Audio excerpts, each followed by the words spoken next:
गंगानगर गांव के पास एक जंगल था। उस जंगल में बहुत सारे पक्षी रहते थे। उस जंगल में एक कौवा और उसकी पत्नी दोनों रहते थे।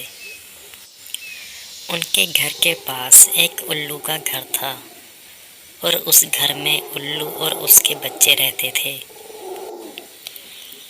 कौवा और उसकी पत्नी जंगल में किसी न किसी के बच्चे को मारकर खा जाते और उनके अंडे भी खा जाते थे।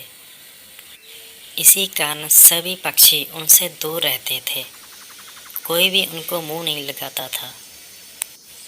कोई भी पक्षी उनको अपने घर के अंदर आने नहीं देता था, क्योंकि सभी पक्षी उनको जानते थे कि वो कैसे है। कोई भी पक्षी अपने बच्चों को अपने घर के अंदर अकेले नहीं छोड़ता था। एक दिन सुबह का मौसम था। सभी पक्षी अपने घर के अंदर सो रहे थे। धीरे धीरे हवा चलने लग जाती है और बिजली भी गरजने लग जाती है। बारिश का मौसम हो जाता है। कौवे की पत्नी की आँख खुल जाती है।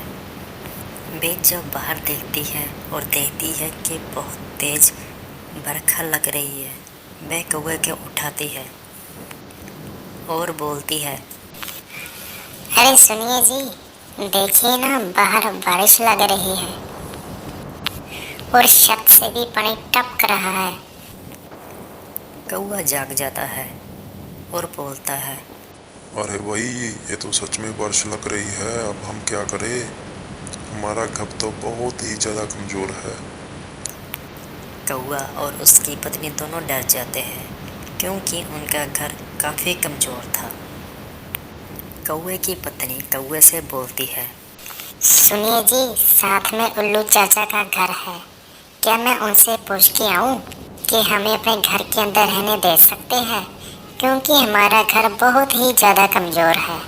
अगर इसी तरह बरखा लगती रही, हमारा घर टूट भी सकता है और हमारा नुकसान भी हो सकता है। कौवा बोलता है, हाँ हाँ भाग्यवान, क्यों नहीं, जाओ तुम एक बार पूछ के आओ।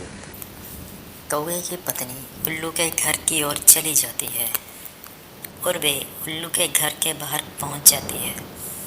उसका दरवाज़ा खड़खड़ाने लग जाती है। उल्लू चाचा, अरे उल्लू चाचा, दरवाज़ा खोलिए। अरे चाचा, दरवाज़ा खोलिए। उल्लू अपने घर के अंदर आराम से सो रहा था और उसके बच्चे भी सो रहे थे। जब वह कौवे की पत्नी की आवाज़ सुनता है तो उसकी आँख खुल जाती है। वे सोचता है, इतनी सुबह सुबह मेरे घर में कौन आया है? आता हूँ, कौन है? उल्लू जब घर के बाहर आता है और सुबह सुबह कौवे की पत्नी को देखता है, वे हैरान हो जाता है। वे उसे बोलता है, रानो, इतनी सुबह सुबह मेरे घर में आई हो, क्या बात है? सब ठीक तो है? कौवे की पत्नी बोलती है, हाँ चाचा, देखिए ना, बाहर कितनी बारिश हो रही है। हमारा घर बहुत ही ज़्यादा कमज़ोर है। कहीं इसी तरह बरखा लगती रही, हमारा घर टूट सकता है। कृपया आप हमें अपने घर के अंदर रहने को दे सकते हैं क्या? उल्लू कुछ देर सोचता है और बोलता है, अगर मैं इसको अपने घर के अंदर रहने दूंगा, कहीं जे मेरे बच्चे वो मार कर ना खा जाए। नहीं, इसे मैं अपने घर के अंदर नहीं रख सकता।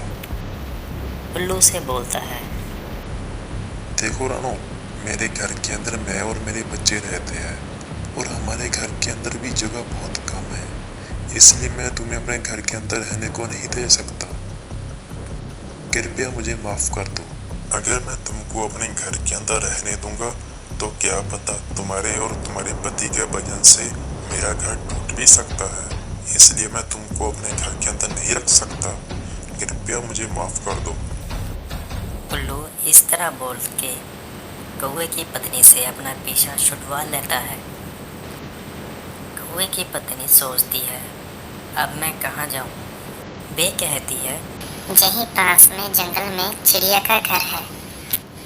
एक बार मैं उससे भी पूछ लूं। कौवे की पत्नी चिड़िया के घर की ओर चली जाती है। वे चिड़िया के घर के बाहर जाकर आवाज लगाती है। चाची, ओ चाची। चिड़िया अपने बच्चों के साथ अपने घोंसले के अंदर बैठी हुई थी। वे अपने घर के बाहर आ जाते हैं और वे कौवे की पत्नी से सारी बात पूछती है कि इतनी बरखा के मौसम में तुम मेरे घर में आई हो, सब ठीक तो है ना। कौवे की पत्नी उसे अपनी सारी बात बताती है और उसके सामने रोने लग जाती है। चिड़िया उसे कहती है, अरे रो मत बहना, रो मत। रोने से कुछ नहीं होगा। मेरा घर तो बिल्कुल छोटा सा है, इसलिए मेरे घर में इतनी जगह नहीं है कि मैं तुम्हें और तुम्हारे पति को अपने घर के अंदर रख सकूं। मैं तुम्हारी एक मदद जरूर कर सकती हूँ। यहीं पास में मेरे मामा का घर है और उसका घर बहुत बड़ा है। वो तुम्हें और तुम्हारे पति को अपने घर के अंदर रख सकते हैं। तुम यहीं पर रुको, मैं अभी अपने मामा के पास जाकर आती हूँ और उनसे पूछ के आती हूँ। चिड़िया अपने मामा के घर की ओर चली जाती है और कौवे की पत्नी वहीं रुक जाती है। कौवे की पत्नी धीरे से घर के अंदर देखती है और जब वे चिड़िया के बच्चों को देखती है तो उसके मन के अंदर काफ़ी लालच आ जाता है। वे मन ही मन कहती है, घर का तो पता नहीं, चलो आज के भोजन का इंतजाम तो हो गया। वे चिड़िया के बच्चों को लेकर अपने घर की ओर चली जाती है। इधर जब चिड़िया रास्ते में जाती है तो बारिश बहुत ही ज़्यादा तेज हो जाती है। बारिश तेज होने के कारण चिड़िया को आगे जाने में बहुत ही मुश्किल हो रही थी। वे पास के एक पेड़ के पास रुक जाती है। उस पेड़ के पास एक तोता रहता था। तोता उसे पूछता है, बहना, इतनी बारिश में तुम क्या कर रही हो? तुम कहाँ जा रही हो? चिड़िया उसे सारी बात बताती है।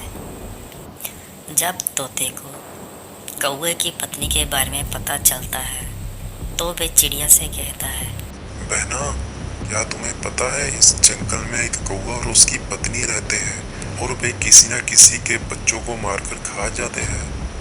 कहीं ये वही तो नहीं? तुम वापस चली जाओ, कहीं ये तुम्हारे बच्चों को भी ना खा जाए और तुम्हें सारी जिंदगी पछताना पड़े।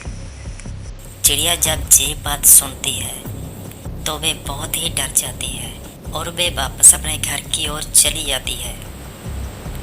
चिड़िया जब अपने घर के अंदर देखती है तो उसे उसके बच्चे कहीं दिखाई नहीं देते। चिड़िया अपने बच्चों को इधर उधर देखती है लेकिन उसके बच्चे कहीं पे दिखाई नहीं देते। चिड़िया उसी दिशा में चली जाती है जहाँ से कौवे की पत्नी आई थी।